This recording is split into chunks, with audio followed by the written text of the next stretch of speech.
Planning and casting is obviously essential in making the company run smoothly. The planning of the repertoire is 2 to 3 years ahead, but the casting happens about 9 months ahead. Now, there are many companies who view that with horror, because a lot of companies do their casting a week before the performances happen. So the dancers have no idea what they're going to be dancing until really close to their shows.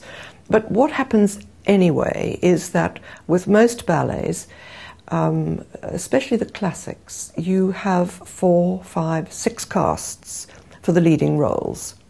So that when you have an injury, of course it's horrible. It's horrible for the person who's got the injury.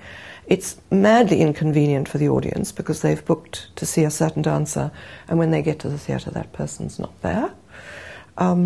But you have to be ready for it. You know, it's the nature of the game. It's a little bit like, I always compare it a little bit, I think, to a football team.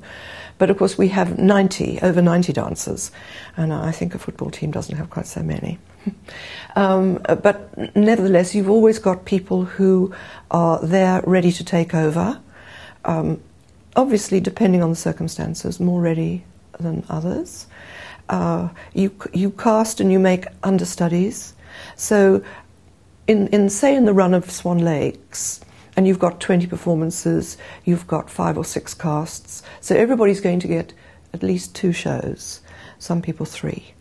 And it's worked out like that. And then if there is a major injury, as there has been this season, there's a huge amount of replacement going on. And it's rather like a jigsaw puzzle.